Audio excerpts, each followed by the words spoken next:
Selamat malam. Ya, saudara, luar biasa ya, memang hujan ini. Tapi masih ada saudara yang bersedia untuk hadir menerobos hujan. Itu sesuatu yang memang perlu tekad, sesuatu yang perlu kerinduan dan haus dan lapar akan Tuhan. Karena biasanya kalau hujan jadi alasan untuk tidak datang, saudara. Hujan, pas kebetulan. Gitu. Biasanya kalau orang sudah tidak niat atau setengah-setengah, pas hujan ya syukur memang itu jadi alasan, saudara. Ya, karena kalau tidak namanya setengah hati itu mau datang, terus tidak hujan, tidak ada alasan. Kalau tidak datang jadi tidak enak, mungkin rasa bersalah sama Tuhan lah, mungkin rasa nggak nyaman lah. Tapi kalau hujan kan lah, Tuhan kau tahu aku ingin, tapi ini hujan. Jadi bisa jadi alasan. Saudara, pada malam ini kita mau buka ayat yang kita sudah biasa, saudara. Ya, dengarkan, saya punya masalah dengan saya punya iPad ini karena berapa hari lalu saya update, ternyata versinya versi beta. Ya, update-nya bukan versi akhir tapi versi beta, dia nggak sebut juga. Begitu saya update, nyari ayat lamanya setengah mati, pegel, saudara. Ya, syukur saya di HP saya ada install juga Alkitab, jadi tadi nyari di sini suwe sekali ya, buka di HP. Jadi ini khotbah pakai 2 sekarang, saudara, karena ini lamanya kalau nyari ayat dengan kemarin di update ya. Kita sudah mendengar, saudara, tentang ayat ini juga. Saya seringkali tidak disuruh Tuhan untuk menyampaikan ayat-ayat yang baru, ayat-ayat yang tidak umum, rata-rata ayat-ayat yang semua kita sudah pernah dengar. Ya, sekarang mari kita buka bersama dengan saya Mazmur 95 ayat ke-7 saja. Demikian bunyi firman Tuhan. Sebab dialah Allah kita dan kitalah umat gembalaannya dan kawanan domba tuntunan tangannya. Pada hari ini sekiranya kamu mendengar suaranya, janganlah kerasan hatimu seperti di Meriba, seperti hari di masa di padang gurun. Saudara, kita mau bicara sekarang tentang keras hati.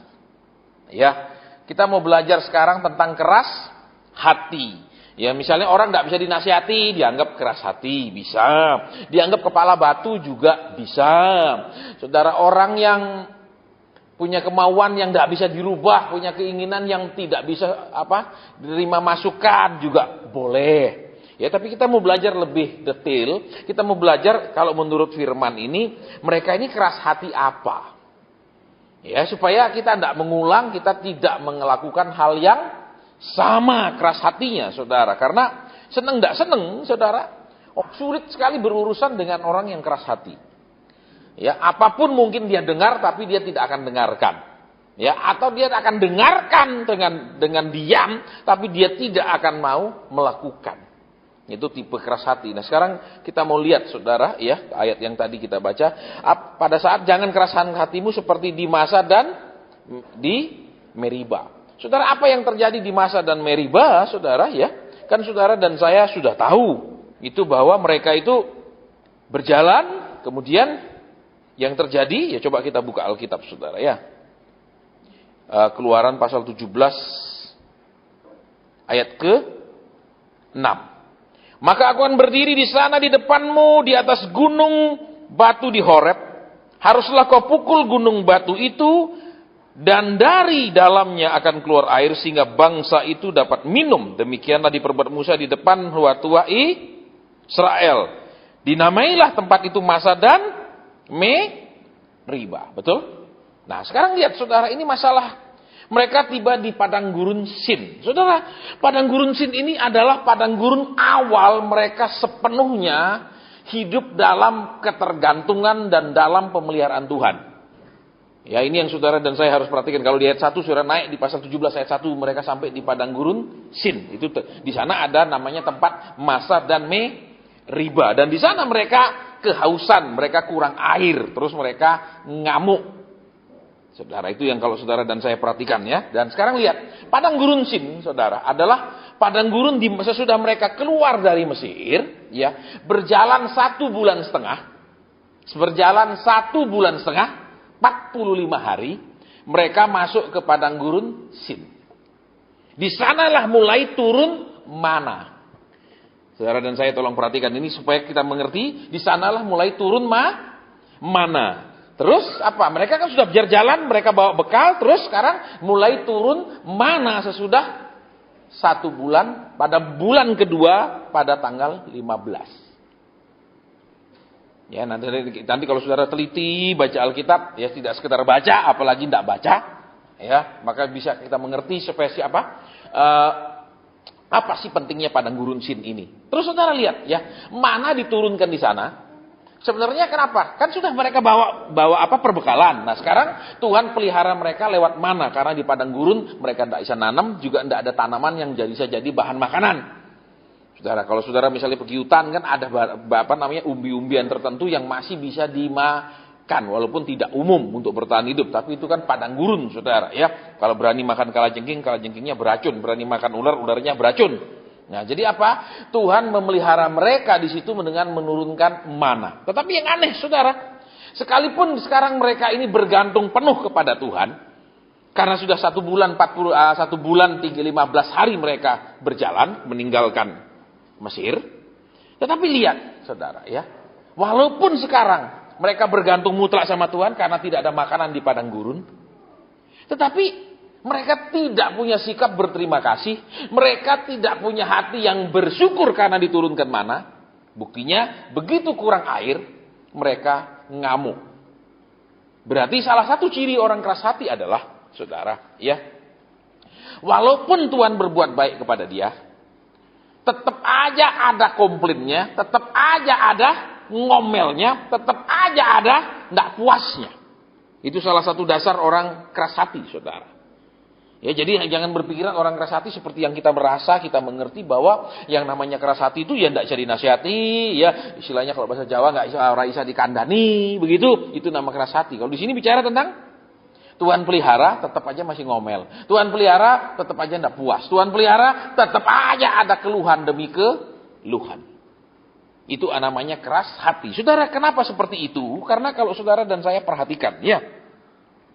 Kalau saudara dan saya sekarang lihat satu ayat, mungkin hari ini saya agak tidak biasa seperti yang biasa saya khotbah, ya. Tapi akan ada beberapa ayat yang saya perlu sampaikan kepada saudara supaya memperjelasnya. Karena ini bicara keras hati yang bagaimana sih? Ya, tadi kan jelas salah satunya, ya dasarnya adalah Tuhan berbuat baik tetap aja ngomel. Ini manusia keras hati. Nah, kok bisa begitu? Nah, sekarang kita akan lihat ayat yang berbeda sehingga baru kita mengerti. Oh iya. Saudara, ya buka dalam Alkitab kita Bilangan pasal 11 ayat ke-5. Ya, Bilangan pasal 11 ayat ke-5. Dari sini kita akan melihat, saudara, ya. Ternyata orang-orang ini walaupun mereka keluar dari Mesir, ya, tetapi hati mereka tetap sama, tidak pernah berubah seperti waktu di Mesir. Berarti kalau kita umpamakan sekarang, kita samakan dengan orang Kristen sekarang, sejak dia belum percaya Tuhan, sampai percaya Tuhan, sampai sekarang tetap sama, saudara, sifatnya. Ya, walaupun mungkin ibadahnya rajin dan lain-lain, tapi sifatnya sama. Demikian bunyi firman Tuhan.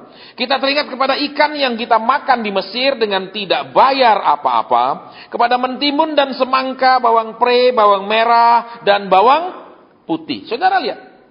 Ya, dari ayat ini kita bisa mengerti kondisi psikologi orang Israel, mengapa mereka ingin keluar dari Mesir.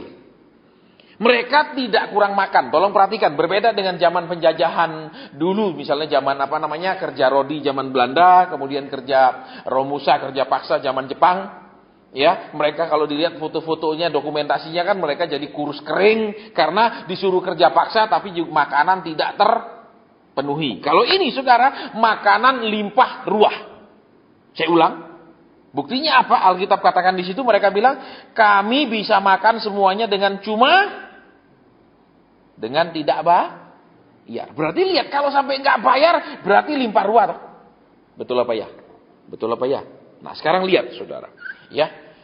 Terus kalau makanan sudah limpah ruah, kenapa mereka tetap ingin keluar dari Mesir? Pertanyaannya kan begitu. Saudara. Nah, dari sana kita bisa melihat, saudara, karena mereka disuruh bekerja paksa untuk membangun Pitom dan Ramses, 2 kota perbekalan yang dibangun oleh Firaun. Berarti apa? Mereka cukup makan, tetapi mereka harus mengerjakan suatu pekerjaan yang bukan pekerjaan yang mereka ingini, itu dulu pertama. Yang kedua, kalau mereka bekerja, hasil pekerjaannya untuk Firaun. Karena Firaun yang punya cita-cita untuk membangun kota itu. Jadi hasil kerja mereka akan dinikmati oleh Firaun, bukan mereka. Nah ini dulu saudara, karena kita mau belajar ternyata seperti ini, sampai hari ini banyak orang Kristen sama saudara. Jadi jangan merasa sesudah kita jadi orang Kristen, kita sudah sangat berbeda dengan orang Israel zaman dulu. Ternyata begitu banyak persamaannya, saudara. Ya, saya ulang. Jadi dengan mereka bilang apa? Kami bisa makan tidak bayar. Berarti apa? Begitu limpah ruahnya makanan itu kepada mereka. Dan kalau saudara belajar kuliner, saudara akan mengerti, saudara. Ya, ikan dan lain-lain ini bukan hanya bicara tentang makanan. Tapi juga bicara ikan. Saudara kalau di dalam ilmu kuliner, kan ada yang namanya bahan pokok. Misalnya ayam. Ayam apa? Ayam bakar. Misalnya ayam apa, masak apa. Itu kan bahan dasarnya, bahan utamanya. Misalnya ayam, daging sapi, daging babi, daging dan lain-lain. Itu bahan utama. Kemudian saudara, yang namanya bawang putih, bawang pre, bawang merah. Itu kan bumbu masaknya. Ya, itu bumbu masaknya. Kemudian saudara juga kalau bawang pre bisa dibuat jadi penghias makanan yang namanya garnish, saudara. Ya, kalau kita belajar kuliner, supaya kenapa? Bedanya, saudara, kalau orang bule itu makanannya bukan hanya enak, tapi juga enak dipandang. Itu bedanya, saudara. Ya, makanya kalau di restoran kita makan, walaupun nasi goreng, ya kadang kan dibentuk dulu pakai mangkok supaya bentuknya bagus, bukan cuma sekedar nasi goreng diambil ditaruh di piring, tidak berbentuk apa-apa gitu loh. Tapi dibentuk, terus dikasih timun, dikasih pinggirnya, timunnya pun tidak sekedar dipotong tapi dibentuk, terus kadang dikasih apa lagi, itu namanya garnish. Jadi lihat saudara, bahan utamanya tersedia, ya bumbunya tersedia, garnishnya tersedia, terus semangka. Termasuk hidangan penutup. Tidak hanya ada ikan tanpa bumbu, mereka punya bumbu. Ikan yang ada, plus bisa dibikin supaya rasanya enak. Bukan hanya rasanya enak, saudara, presentasi piringnya juga baik, ada hiasannya. Terus ada hidangan penutupnya, semangkanya. Ya biasanya kan kalau kita di hotel itu namanya fruit slice, ya. Dipotong kecil-kecil buah gitu, dipotong-potong kecil-kecil bentuk dadu itu hidangan penutupnya. Nah, sekarang kita mau lihat sekarang apanya, saudara, ya. Mereka cukup makan. Cuma masalahnya mereka harus bekerja di bawah perintah Firaun. Terus hasil kerjaannya bukan mereka yang akan nikmati, tapi Firaun. Terus yang ketiga, kemungkinan mereka punya cita-cita lain, kemungkinan mereka punya kehendak lain, mereka punya tujuan lain, yang mereka tidak bisa kejar, yang mereka tidak bisa capai, karena mereka hanya bekerja untuk Firaun. Itu yang ketiga, saya ulang. Ya, karena kita supaya kalau tidak ngerti dasar ini kita akan ruwet, saudara. Jadi yang pertama, cukup makan. Benar, mereka cukup makan, tidak ada alasan untuk mengeluh, saudara. Bahkan limpah ruah, bahkan tidak bayar, gratis. Yang jadi masalah, mereka harus bekerja di bawah perintah Firaun. Kedua, hasil kerjanya bukan mereka yang akan nikmati, tapi Firaun. Yang ketiga, maka mereka tidak punya waktu, mereka tidak akan sempat mengejar yang mereka inginkan. Karena mereka harus mengejar target kuota harian bikin bata. Nah, sekarang lihat saudara. Ya. 3 hal ini, saudara, bukankah sampai hari ini seringkali kita sebagai orang percaya belum keluar daripadanya? Kenapa? Makanan cukup, tapi kerjaan di bawah perintah orang, kerjaan di bawah perintah Firaun. Mungkin mereka tidak senang kerja itu karena di bawah perintah. Dan yang kedua, lihat, tujuan pekerjaan itu bukan untuk mereka. Ini yang penting, saudara. Terus, maka mereka berseru-seru ingin keluar. Mereka berseru-seru kepada Tuhan ingin keluar. Saudara. Kenapa? Karena Pitom dan Ramses yang mereka bangun bukanlah kehendak mereka, cita-cita mereka, keinginan mereka, obsesi mereka, tapi Firaun. Nah, berarti apa yang pertama? Bukankah saudara dan saya seringkali walaupun sudah ikut Tuhan, tapi tidak suka mengerjakan maunya Tuhan? Itu yang pertama.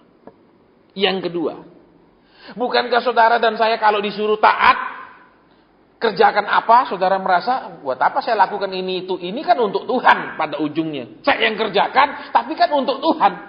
Persis orang Israel, ngapain saya kerja paksa, ngapain saya kerja bikin batal, lah ini kan untuk Firaun. Persis kan?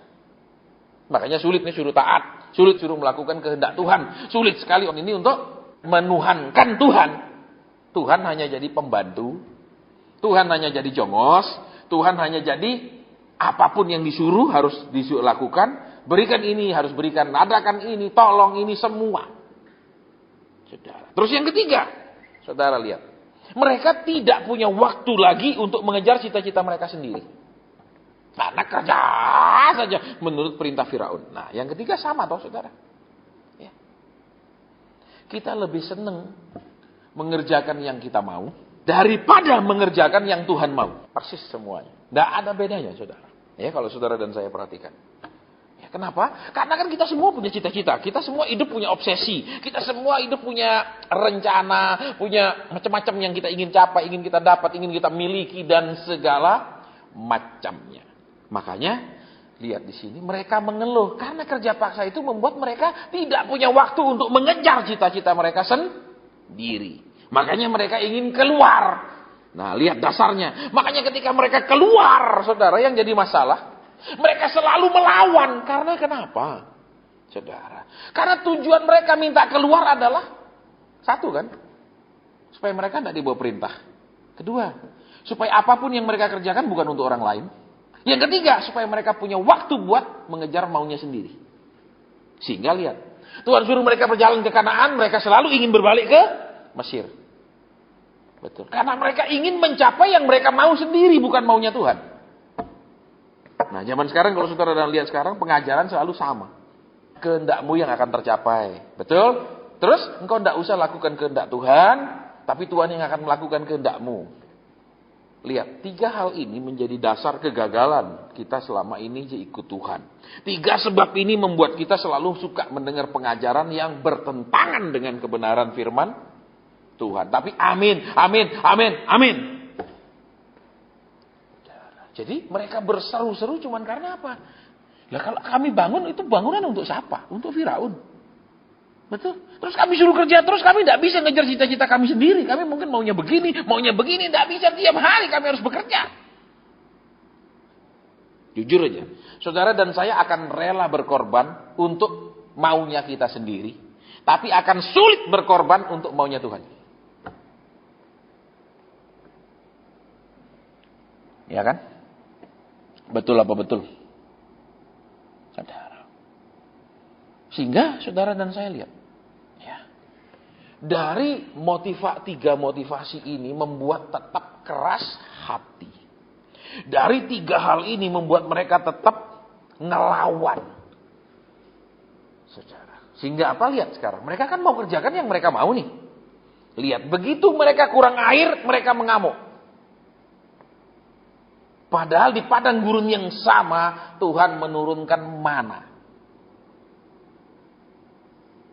Ya, di padang gurun yang sama, Tuhan menurunkan mana. Tapi di tempat di mana itu turun, di situ juga tempat mereka melawan. Berarti apa? Orang keras hati tidak pernah mengingat kebaikan Tuhan, hanya mengingat apa yang dia tidak enak alami. Orang yang keras hati, saudara, diurunkan mana, kurang air tetap ngamuk. Alias, dia tidak pernah memperhitungkan kebaikan, hanya terus-menerus, saudara, mengejar kenyamanan. Itu orang keras hati. Ya, makanya kemarin saya sampaikan ya di persekutuan, orang yang punya karunia nabi itu seringkali dipandang hanya sebagai peramal nasib. Tahu engkau akan begini dan begini, tahu Tuhan akan berikan ini, berikan itu, tahu harus begini dan begitu. Mereka hanya diperlakukan sebagai peramal nasib. Saudara, padahal saudara, di firman Tuhan kalau saudara dan saya belajar ya, semua orang yang punya karunia nabi itu adalah orang yang dikirim oleh Tuhan, ditugaskan untuk apa? Mengingatkan umat Tuhan tentang perjanjian mereka dengan Tuhan. Selalu setiap nabi diutus itu selalu mengingatkan tentang hukum-hukum Tuhan yang harus dilakukan oleh umat Tuhan. Dan selalu diutus untuk memberi peringatan, kalau mereka tidak lakukan, maka Tuhan berhak bertindak, mendisiplin mereka. Tapi zaman sekarang, saudara, kalau kita punya karunia nabi, itu semua orang kejar kita tidak lebih sebagai peramal masa depan. Ya, padahal nabi adalah orang-orang yang diutus untuk mengingatkan umat Tuhan akan perjanjian mereka dengan Tuhan. Untuk menegur mereka ketika perjanjian itu tidak dilakukan oleh umat Tuhan. Kemudian yang ketiga, juga untuk mendatangkan hukuman bila itu tidak dilakukan. Contohnya, Nabi Elia. Dia berhak menghukum orang Israel dengan 3 tahun tidak ada hujan. Kalau zaman sekarang orang punya karunia nabi, orang senang, Pak mau tanya, Pak mau nanya kalau beli tanah bagaimana, Pak mau nanya kalau pacaran sama ini gimana, Pak mau nanya. Ya, dan itu salah. Saudara, itu salah walaupun memang ya karena dia sebagai utusan Tuhan, ya, dia memang juga diperlengkapi. Saudara, namanya utusan diperlengkapi. Misalnya saudara jadi tukang tagih, ya diperlengkapi dengan surat-surat tagihan. Jelas toh, minimal kartu identitas, ya toh. Terus apa? Jelas surat-surat tagihannya, bukan terus datang ke sana, enggak bawa surat tagihan terus nagih. Loh, siapa ini? Ya toh, masih ini Pak, surat tagihan dari kantor kami. Ini jelas toh. Ada perlengkapannya minimal, saudara. Ya, enggak ada datang-datang, Pak di data kantor kami Bapak berutang, tolong bayar. Mana tagihannya di kantor? Ya, nah ini seringkali kacau, saudara. Sehingga ya kita ini seringkali keliru dan kemudian kita ini menganggap orang-orang yang dipakai Tuhan di karunia nabi itu orang-orang yang cuma meramal masa depan, kasih tahu begini-begini supaya bisa untung, kasih tahu begini-begini supaya terhindar dari malapetaka. Salah. Tugas mereka adalah memperingatkan umat bahwa ada perjanjian-perjanjian yang sudah dilanggar dan harus mulai dilakukan kembali. Ya, saudara-saudara baca di Alkitab, Nabi Yeremia diutus untuk apa? Mengingatkan umat Tuhan bahwa mereka umat Tuhan tapi tidak melakukan yang seperti Tuhan mau. Ya kan? Nabi-nabi semua tugasnya begitu. Bukan, Pak tolong doa no ya. Terus saya kadang-kadang saudara, orang-orang yang tidak mendapat pengajaran yang sehat itu memang susah. Namanya pelajarannya sudah tidak sehat. Iya toh? Misalnya kita olahraga, ya toh masih belajar dasar-dasarnya olahraga juga, saudara. Misalnya fitness, ya sebelum mulai fitness masih cek dulu tensinya apa semua, tidak langsung fitness, saudara. Karena itu akan berbahaya. Kemudian apa aerobiknya itu apa high impact, low impact itu mesti semua belajar, tidak sembarangan. Terus kalau sudah mulai berumur, tidak boleh yang high impact, ya, yang lompat-lompat apa itu. Karena sudah beda semua. Nah kalau kita tidak ngerti, remuk orangnya kalau pulang, saudara, bukan tambah sehat. Ya, nah zaman sekarang kita seringkali tidak mengerti, ya, terus jadi salah. Jadi kembali sekarang kita akan lihat. Mereka makanan cukup, amin. Cukup. Cuman tiap hari harus kerja pekerjaan yang di bawah perintah. Yang kedua, hasil kerjaannya tidak mereka yang nikmati, tapi untuk mewujudkan cita-citanya Firaun. Yang ketiga, akibatnya mereka kerja tiap hari, mereka tidak punya waktu untuk mengejar cita-cita mereka pribadi, untuk mengerjakan mau mereka pribadi, untuk memfokuskan hidup mereka melakukan apa? Mengejar yang mereka inginkan. Karena yang mereka harus kerjakan maunya padahal kan sudah mereka terlatih, saudara. Apa? Mengerjakan maunya raja. Sudah terlatih. Betul? Sekarang mereka dibawa keluar mengerjakan mau Tuhan, tidak bisa sama sekali. Coba lihat. Berarti apa? Orang yang sebenarnya sudah dilatih untuk melakukan sesuatu tapi tidak mau mengerjakannya. Kita dengar khotbah harus begini dan begini dan begini dan kita tidak mau kerjakan. Itu sama persis. Kasusnya sama, saudara. Ya, terus kalau kita disuruh taat, loh, kalau saya taat buat apa? Kalau Tuhan yang taati saya, nah berarti kembali.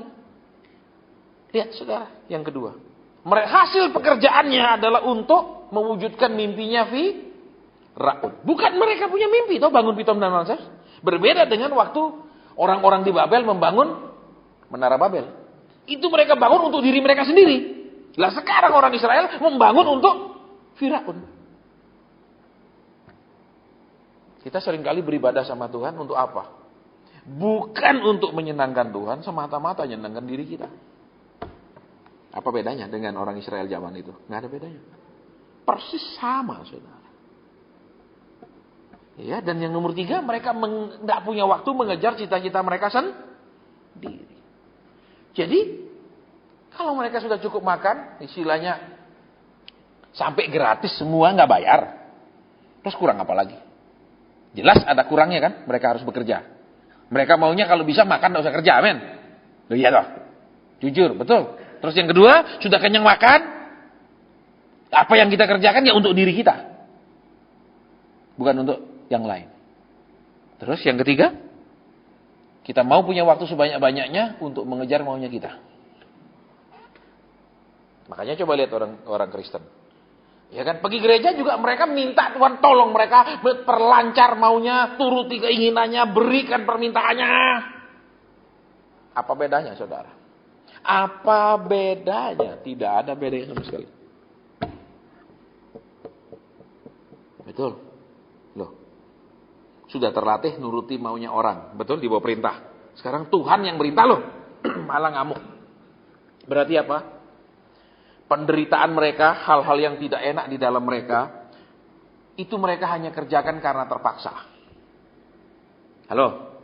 Halo? Kan terpaksa nih di bawah Firaun, kalau enggak kan digebuk.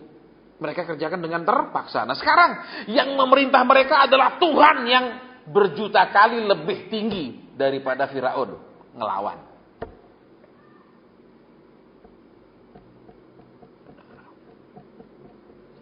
Coba sekarang kita renungkan, saudara, pelan-pelan, santai-santai. Ya. Kita sudah terlatih, kalau kita sudah dewasa gini kita terlatih kerja. Kita kerja sering juga di bawah perintah. Betul? Tapi seringkali kita sudah kerja di bawah perintah Tuhan kita tidak perhatikan. Perintah Tuhan kita tidak inginkan. Kedua, Tuhan suruh kita apa, kita disuruh apa, kita merasa itu untuk Tuhan, bukan untuk kita. Kita disuruh taat, kita merasa saya rugi kalau taat. Kita disuruh begini gitu, saya rugi karena saya mengerjakannya. Maunya saya, Tuhan yang mengerjakannya buat saya. Jadi lihat, mereka membangun Pitom dan Ramses untuk Firaun. Andai kata kebalikannya sekarang, Firaun menyuruh bangsa lain yang membangun Pitom dan Ramses untuk orang Israel. Maukah mereka minta keluar? Tidak mungkin. Jadi masalahnya adalah Pitom dan Ramsesnya untuk siapa? Itu masalahnya. Seringkali sampai hari ini saudara kita tanpa sadar selalu berpikir, nek aku taat Tuhan yang untung. Nek aku taat itu berarti Tuhan yang mendapatkan sesuatu dari ketaatanku. Sehingga kita malas taat, saudara. Kita berontak nek disuruh taat. Karena kita merasa taat itu berarti apa? Ya Tuhan yang untung kalau saya taat. Suruh gini saya kerjakan, dia yang untung. Nah, saudara. Persis orang Israel kerja bikin Pitom dan Ramses untuk siapa? Loh, untuk Firaun. Padahal saudara, kalau kita taat itu untuk diri kita sendiri. Bahkan ada kan ayatnya mengatakan di firman Tuhan. Kalau kita ini hidup kudus, Tuhan apa sih untungnya Tuhan? Ada loh ayatnya saudara. Kalau kita ini hidup benar Tuhan untungnya apa? Tidak ada untungnya. Betul, tidak ada untungnya loh saudara. Ada ayatnya saudara. Iya nanti kapan saya buka. Supaya kita dan saya baca. Tidak ada untungnya. Terus kalau kita merasa kita taat Tuhan yang untung. Itu berarti keliru.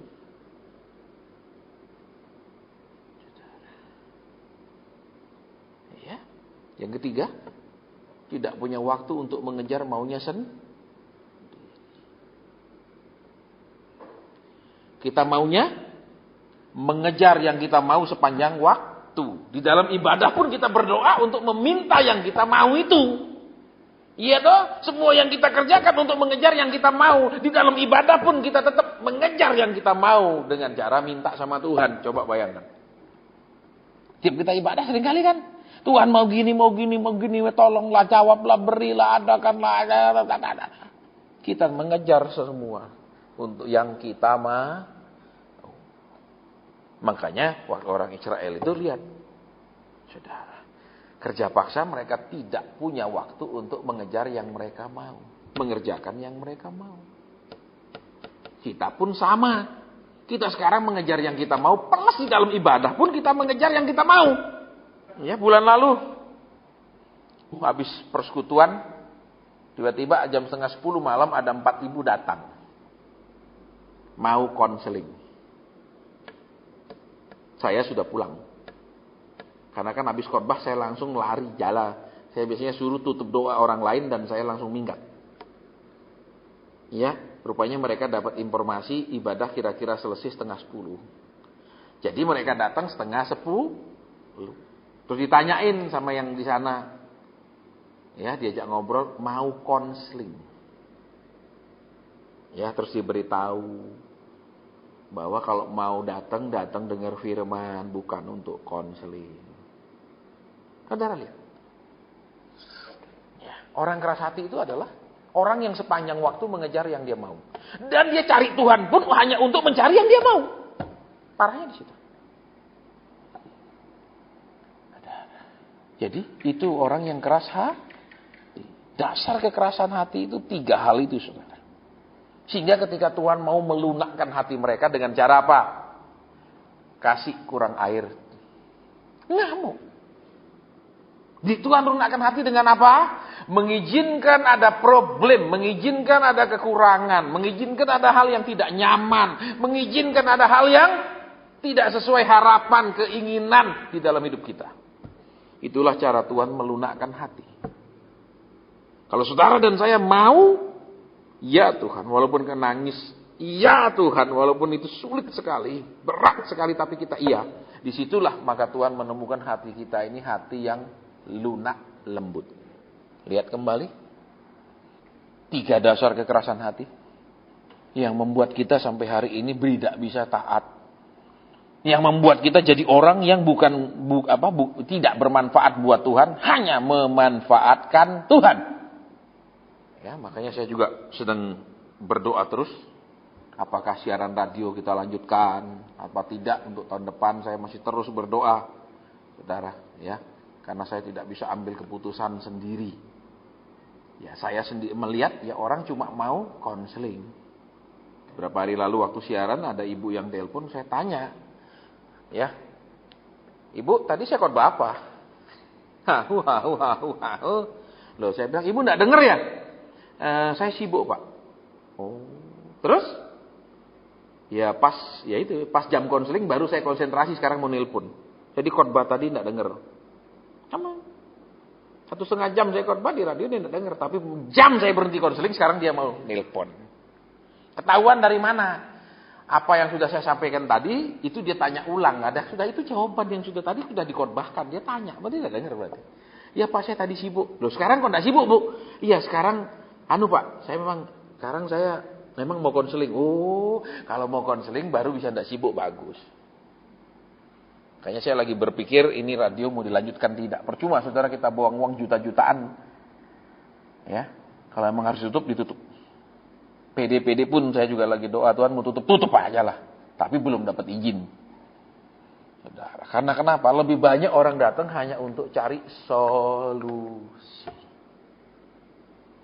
Datang untuk cari apa? Lebih diberkati. Datang untuk apa? Tuhan berikan hidup lebih nyaman.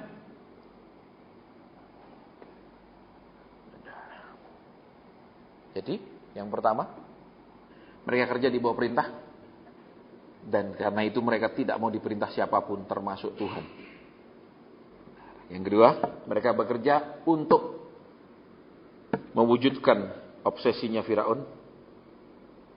Sekarang seringkali kita lakukan apapun yang Tuhan perintah, kita merasa itu untuk Tuhan. Padahal itu untuk diri kita sendiri. Kalau kita taat apapun itu untuk diri kita. Tuhan tidak mendapat keuntungan dari ketaatan kita. Terus yang ketiga, waktu kita habiskan hanya untuk mengejar yang kita mau. Makanya waktu kita seringkali suruh doa jam-jaman sulitnya setengah mati. Banyak orang bilang, bagaimana saya bisa Pak, saya sibuk bekerja. Saudara, ya beberapa hari lalu di kota lain saya siang itu mau istirahat karena malam ibadah. Tiba-tiba teman saya hubungi saya, Pak, istriku kok lumpuh mendadak. Terus sekarang saya bawa ke rumah sakit, Pak. Ya tolong Pak ya, HP jangan dimatikan. Aku enggak jadi tidur, saudara. Nungguin gimana perkembangannya, dibawa lari ke rumah sakit. Itu lebih berat, saudara, daripada sekedar kerja fisik. Jadi sekarang yuk kita melihat kembali. Ya, Tuhan bilang jangan keraskan hatimu. Pada saat engkau mendengarkan suaranya, jangan keraskan hatimu. Cara Tuhan melembutkan hati lewat penderitaan, lewat kesulitan, lewat kekurangan.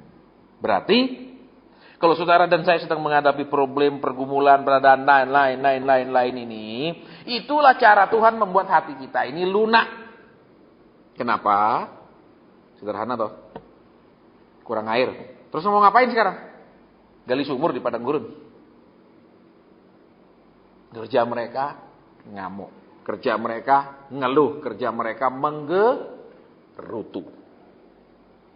Jadi terus apa maksudnya sih? Terus gimana sih Pak? Kok kekurangan air untuk melunakkan hati? Iya tuh. Caranya gimana? Kurang air? Tuhan, kalau kurang air gimana? Saudara, ya adaptasi toh kalau kurang air. Betul? Loh iya apa enggak? Saudara, kalau kurang air adaptasi. Misalnya air ledeng datangnya jam 10 malam, mulai ada air. Ya jam 10 malam kita mulai ngisi bak. Gitu toh. Betul? Jangan maki-maki ketika jam 7 pagi tidak ada air. Betul? Loh, itu kan adaptasi. Betul apa ya? Betul apa ya?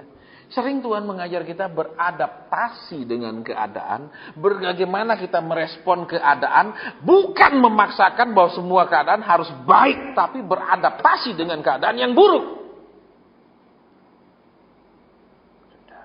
Saya pernah ingin pindah gereja.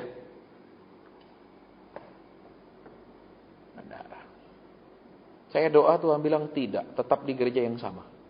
Tapi Tuhan, aku wis pegel Tuhan. Khotbah ngono-ngono tok. Blenger aku dengar khotbah kayak gitu. Terus itu khotbah ngalor itu karena enggak ada isinya. Enggak ada pewahyuan. Saudara, pemberkatan nikah itu aja ayatnya.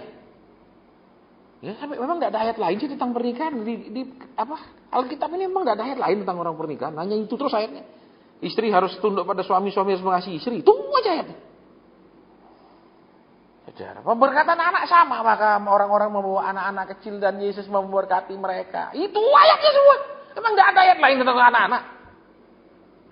Saudara. Iya. Terus Tuhan bilang tidak. Ya sudah, saya bertahan 9 tahun, saudara, untuk tidak keluar. Itu namanya melembutkan hati. Walaupun tidak setuju, tidak enak, ya kita yang adaptasi. Ya wis lah. Aku nurut. Ngalor ngidul. Saudara. Ya, terus apa? Bible study juga. Apa Bible study ini? Karena kalau orang enggak punya pewahyuan tuh ngomongnya muter-muter dan isinya cuma janji tok biasanya. Tuhan tahu masalahmu, Tuhan tahu problem dia tidak pernah terlama. Muter-muter gitu, isinya cuma itu tok. Jadi dilunakkan hati dengan apa? Tidak enak, terus suruh bertahan. Itu dilembutkan hatinya, nurut enggak? Kalau saudara dan saya hanya menginginkan semuanya enak, berarti hati kita tidak lembut. Kalau sementara tidak enak, kita adaptasi, nah itu mulai mau dilembutkan. Halo, contohnya katakan ada pemadaman bergilir, kan diumumkan biasanya diumumkan di koran toh, pemadaman bergilir dalam sini. Ya saudara enggak usah maki-maki, kok pas jam segini saya mau cas HP mati. Lah kan sudah diumumkan jam segini sampai jam segini ada pemadaman, dah cas HP-mu sebelumnya. Kan begitu, enggak usah ngomel-ngomel. Amin. Loh iya apa enggak? Ini gampang-gampangnya loh tentang beradaptasi. Halo. Kita seringkali tidak mau melakukan perubahan, tapi ingin semuanya tetap nyaman. Kita ingin kekristenan yang nyaman, tetap diberkati, tetap enak dan lain-lain. Kalau ada problem kita tengking, kita minta didoakan, kita patahkan, hancurkan dan lain-lain. Saudara. Ya. Kita lihat lagi di sini. Ketika mereka diproses, mereka bertanya apa? Adakah Tuhan di antara kita? Konsep mereka Tuhan itu kalau ada itu berarti semuanya berjalan mulus. Tuhan itu kalau ada semuanya enak, semuanya nyaman, semuanya tersedia. Konsepnya. Makanya sering kalau kita dibawa dalam problem, dalam kekurangan, dalam masalah, Tuhan itu di mana sih? Tuhan itu mana kok diem? Tuhan itu mana? Tuhan itu tahu enggak sih problem saya? Paling enggak. Tuhan itu perhatikan enggak sih? Itu keluhan-keluhan. Padahal kita disuruh beradaptasi. Beradaptasi artinya mengadakan perubahan. Ini enggak, dia kurang air, dia ngamuk. Dan kemudian Tuhan membelah gunung batu untuk mengeluarkan air. Saudara, Tuhan tidak membelah tanah kemudian dari dalam tanah itu menjadi sumur mata air artesis membual-bual, tidak. Tapi gunung batu yang dibelah dan keluar air. Itu bicara tentang apa, saudara? Sindiran halus. Ternyata di dalam gunung batu ada air. Lah hati mereka tidak terbuat dari batu, tapi lebih keras dari batu. Ketika mereka kurang air, Tuhan membelah gunung batu. Tuhan tidak mau dari tanah aja harus dikeluarkan begitu, dari gunung batu. Alias nyindir halus. Di dalam gunung batu yang demikian keras itu ternyata tersedia ada air. Di hidup mereka yang hatinya terbuat dari daging itu ternyata lebih keras dari batu. Banyak orang Kristen yang sampai hari ini lebih keras dari batu. Saya karakternya keras. Tapi dipaksa Tuhan untuk menjadi lembut. Lembut artinya nurut. Nurut artinya membuat perubahan. Kita yang berubah. Bukan keadaan yang berubah. Kita yang berubah. Merespon keadaan. Saudara. Kemudian saya pindah gereja. Saya betah di gereja itu. Karena kan dari kecil saya pindah-pindah gereja. Bukan karena pindah-pindah. Tapi kan gereja saya yang pertama 7 kilo dari rumah. Jauh. Terus pindah gereja yang dekat rumah sekitar 1 kilo. Terus saya pergi kuliah kan, keluar pulau lain, ya kan gereja lain, nggak mungkin pulang untuk pergi gereja hari Minggu. Terus pindah lagi gereja lain, nah terbos pindah, terus saya pindah ke gereja satu lagi. Saya nggak ingin pindah lagi dari sana, sudah lama kemana-mana lagi, sudah lebih bosan pindah-pindah. Ya, terus Tuhan bilang apa? Keluar. Saya betah disuruh keluar. Saya mau keluar, tidak boleh nunggu 9 tahun. Saya betah, saudara. Saya santai. Mau kemana lagi lah pindah. Ya, Tuhan bilang keluar. Dan itu bukan Tuhan yang ngomong, saudara. Dalam arti, waktu saya doa pun saya rasa saya harus keluar, tapi saya terus ngelawan. Sampai Tuhan pakai hamba Tuhan luar negeri ngomong sama saya. Ya, di gereja ada KKR. Selesai KKR, pengurus ngumpul, pendeta itu langsung ngomong sama saya. Now is the time for you to go out. Di depan gembala saya. Sekarang waktunya untuk kamu keluar. Aneh tak? Nggak betah suruh diem, betah suruh keluar. Oh, saudara. Itulah namanya dilatih bukan ketaatan, tapi kelembutan. Karena hanya orang yang lembut yang bisa taat. Orang keras nggak mungkin taat. Karena orang keras selalu memaksakan kehendak. Tapi orang lembut bisa nuruti kehendak Tuhan.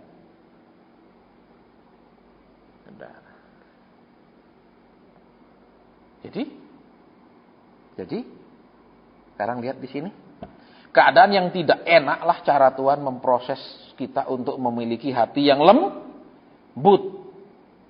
Tapi kalau kita selalu melawan keadaan yang tidak enak itu, maka kita tidak akan punya hati yang lembut.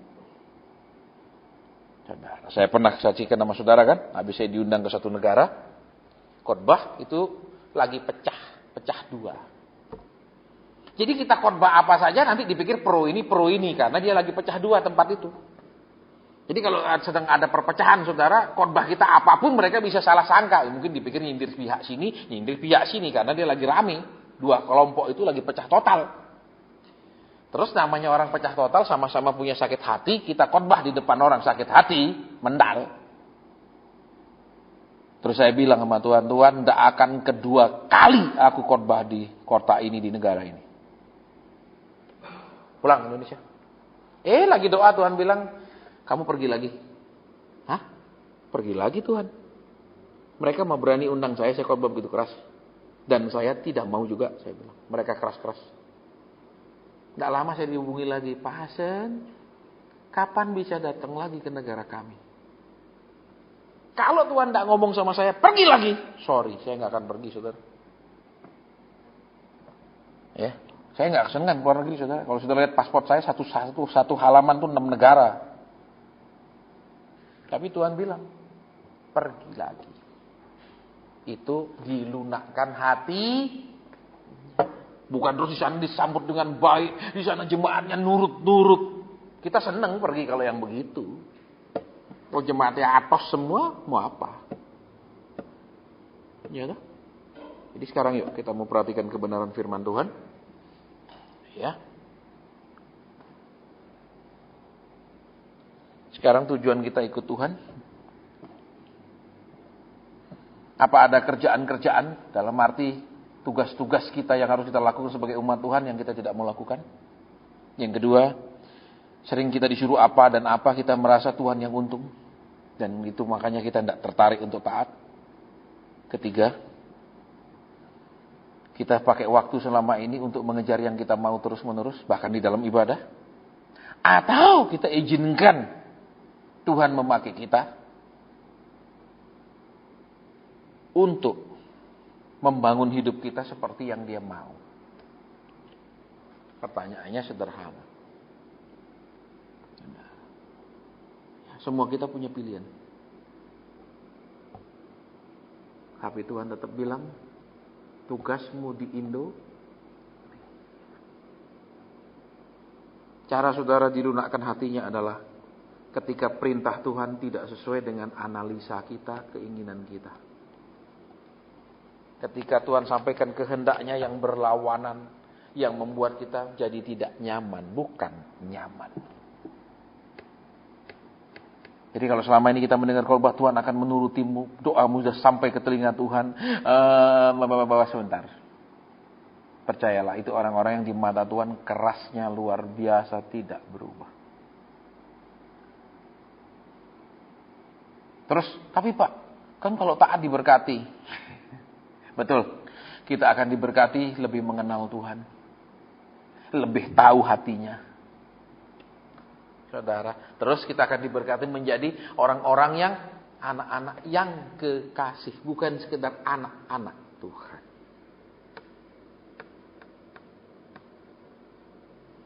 Ya, jadi sekarang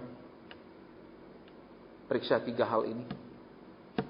Sudah mengerjakan yang Tuhan mau apa sampai hari ini cuma doa kita supaya Tuhan yang kerjakan yang kita mau? Yang kedua, perintah Tuhan adalah untuk kita, bukan untuk Tuhan. Ngapain dia repot-repot ngurusi kita sih? Jadi surga tanpa kita aja nyaman kok. Enggak. Yang ketiga, waktu yang kita pakai untuk mengejar apa sih selama ini? Hanya mengejar keinginan kita. Ibadah pun dipakai untuk mencapai yang kita mau. Tuhan akan menurutimu, akan memberikanmu, akan mengadakannya kepadamu, akan mengirimkannya kepadamu. Seperti itu. Atau di dalam ibadah kita belajar melakukan kehendak Tuhan. Pilihan di tangan kita. Ingat, Tuhan melunakkan hati kita dengan peristiwa-peristiwa yang menyakitkan. Tuhan melembutkan hati kita dengan peristiwa-peristiwa yang tidak sesuai harapan kita. Ingat itu, saudara. Ya, jadi jangan ingin keluar dari Mesir rohani hanya karena 3 hal itu. Ya, karena ingin keluar saja belum tentu ingin masuk. Betul, mereka ingin keluar dari Mesir, tapi tidak ada yang ingin masuk sampai Kanaan. Tidak ada yang ingin. Semua ada masalah ingin balik, ingin balik, ingin balik. Sama dengan orang Kristen. Banyak di antara mereka hanya ingin keluar dari pergumulan. Hanya ingin keluar dari masalah, ingin keluar dari kesulitan hidup. Tapi tidak ada yang ingin kemudian benar-benar masuk ke dalam rencana Tuhan yang sepenuhnya. Mereka hanya bolak-balik, bolak-balik. Saudara dan saya hanya cari Tuhan untuk keluar dari masalah pergumulan dan lain-lain supaya hanya hidup nyaman atau benar-benar masuk dalam rencana Tuhan. Pilihannya tidak enak. Ya, banyak kita punya Tuhan. Ya, tapi Tuhan kita tidak kita tuhankan. Tuhan kita tidak kita tuhankan. Belum selesai, belum, saudara.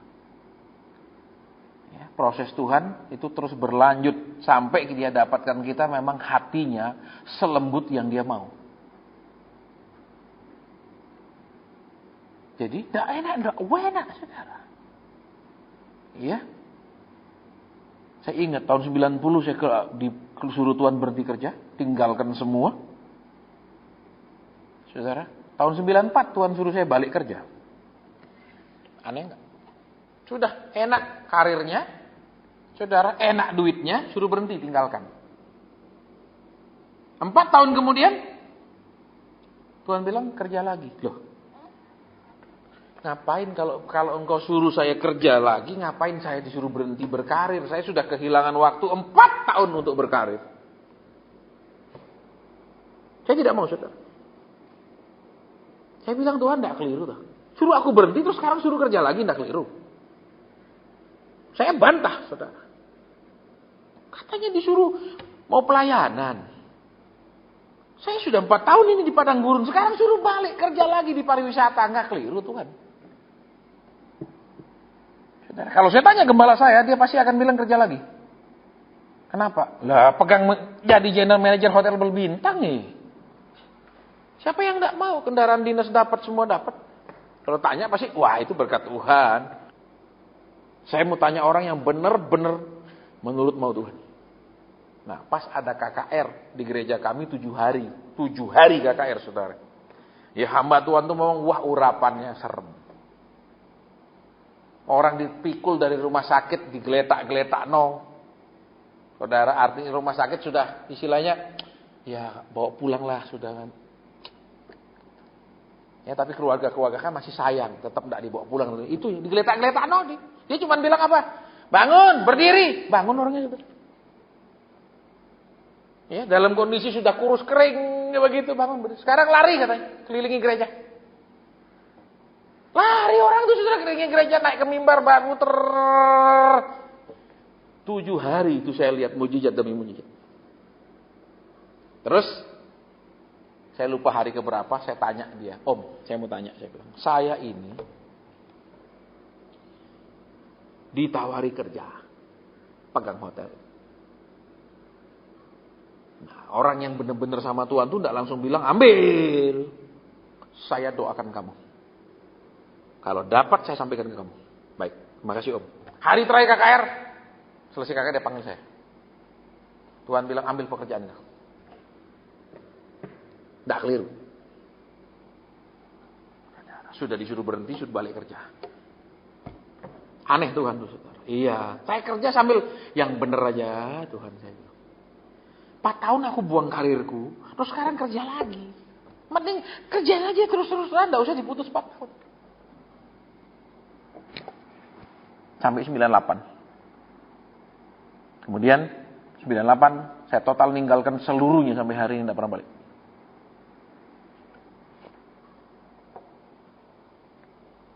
Saudara lihat. Orang yang rendah hati itu fleksibel sama perintah Tuhan. Dia fleksibel sama perintah Tuhan. Contohnya apa? Nabi Elia, waktu dia mau berangkat dia bilang apa? Aku mau ke sungai Yordan, terus Tuhan suruh aku ke Gilgal, Tuhan suruh aku ke Betel. Tidak komplain dia tidak bilang, kok tadi suruh pergi Yordan, sekarang suruh pergi Betel. Habis ini yang bener aja Tuhan ini mau kemana sih? Bilang yang tujuan akhir aja, supaya tidak muter-muter. Begitu dia? Tidak. Ya, Tuhan mencari orang-orang yang gampang disuruh-suruh sakarap Tuhan. Suruh ke Yordan, berangkat ke Yordan. Suruh ke Betel, ke jalan ke Betel. Suruh ke Gilgal, pergi Gilgal. Dia nak bilang Tuhan sebenarnya mau kemana sih suruh muter-muter ini. Kalau kita kan begitu, betul? Tuhan caranya doa supaya langsung dijawab apa? Jangan suruh baca firman, sabar, nunggu waktu Tuhan, imani. Kasih tahu resepnya yang paling langsung dijawab. Gak usah muter-muter, begitu toh. Halo? Saudara. Kiranya semua kita ditemukan sebagai orang-orang yang gampang diatur Tuhan. Gampang dituntun Tuhan. Ya, tidak selalu melawan, bantah-bantah sama Tuhan. Dan Elisa bilang apa? Aku tidak akan meninggalkan kamu. Betul? Betul? Ada? Elisa bilang aku tidak akan meninggalkan kamu. Kau disuruh pergi Betel, aku ikut pergi Betel. Pergi Gilgal, aku ikut pergi Betel. Pergi Sungai Yordan, aku ikut pergi Sungai Yordan. Nah. Kalau kita banyak doa, sudah banyak doa kok belum dijawab. Banyak baca firman, sudah baca firman kok belum dijawab. Kita maunya apa? Langsung ke tujuan jawaban. Kita tidak mau diperbaiki. Betul? Halo? Kita merasa sudah kita hampir sempurna, cuma sedikit aja yang perlu diperbaiki. Padahal kalau kita duduk di hadapan Tuhan, kita tahu saudara, masih demikian banyak hal yang masih perlu diperbaiki, diubah dalam hidup kita. Ya kan? Nabi Elia tidak ngamuk. Tuhan menyuruh aku ke Yordan, Tuhan menyuruh aku ke Gilgal, Tuhan menyuruh aku ke Betel. Dia tidak ngamuk. Ini apa-apaan sih suruh ke sana, kemari ngapain? Ngomong aja Tuhan mau kemana biar saya lurus. Langsung ke tujuan. Kita sering kali begitu kan? Betul? Maunya apa? Langsung jawaban, langsung solusi. Kalau diajar firman Tuhan, Allah ini muter-muter ceritanya, saya sudah tahu saya harus jadi orang baik, saya sudah tahu saya harus beriman, sudah tahu semua Pak. Tapi ini jawaban, supaya langsung dapat jawaban tuh mana jalannya, kasih tahu. Banyak kita seperti ini, makanya kalau firman pengajaran tidak suka. Tapi kalau ditumpangi tangan, Tuhan akan segera memberi kepadamu, Tuhan akan segera, wih suka sekali. Ya, karena mentalnya seperti itu. Ibadah sampai di sini, sudah 8:30, kita akan bubar. Kita akan berdoa, kalau ada sesuatu yang Tuhan sampaikan, saya akan sampaikan. Kalau tidak ada, kita bubar. Ya, ibadah tidak usah dikurangi, ditambah. Tidak usah belajar improvisasi ibadah supaya lebih menarik, ya, lebih menyukakan hati dan lain-lain. Bapa terima kasih, Tuhan Yesus terima kasih, Roh Kudus terima kasih.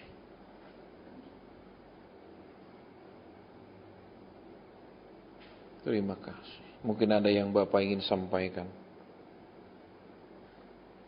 Mungkin ada yang Roh Kudus ingin katakan. Haleluya. Amin. Saya tidak dapat sesuatu yang harus saya sampaikan.